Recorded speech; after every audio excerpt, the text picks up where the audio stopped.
Bribka Didik Irawan di Kelurahan Sidorejo, Polres Labuan Batu, Polda Sumatera Utara menginisiasi pendirian masjid di lingkungannya.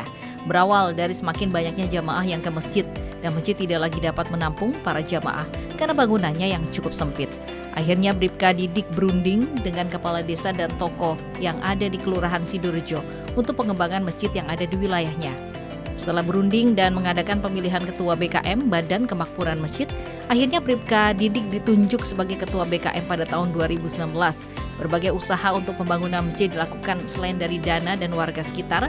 Bribka Didik juga membuat proposal bantuan dana ke Provinsi Sumatera Utara. Pada tahun 2020, dana untuk pembangunan masjid dari Pemprov Sumatera Utara dapat digunakan untuk pembangunan masjid. Dana tersebut dijadikan modal dasar untuk pembangunan masjid. Cara unik lainnya yang dilakukan oleh Bribka Didik adalah dengan membuat konten menarik sebagai strategi komunikasi massa sehingga para warga di luar desa atau warga yang ada di perantauan menerima pesan yang dilakukan oleh Bribka Didik. Bribka Didik juga sering menyampaikan pesan kepada halayak dengan memanfaatkan media sosial untuk pembangunan masjid secara live. Langkah tersebut mendapatkan tanggapan positif tidak hanya warga perantauan yang ada di dalam negeri, tetapi luar negeri khususnya warga perantauan yang ada di jiran Malaysia juga mengapresiasi langkah tersebut.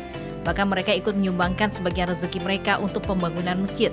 Dengan cara aktif di media sosial dalam pembuatan konten pengembangan masjid, donasi yang masuk semakin cepat, yang juga terintegrasi dengan pembangunan masjid yang cepat selesai. Hal ini sangat membantu panitia BKM dan warga sekitar yang biasanya menyumbangkan infak dengan cara konvensional, yaitu memutarkan kotak infak ke rumah warga setiap 2 minggu sekali. Humas Polres Labuan Batu, Polda Sumatera Utara, melaporkan untuk Poli TV.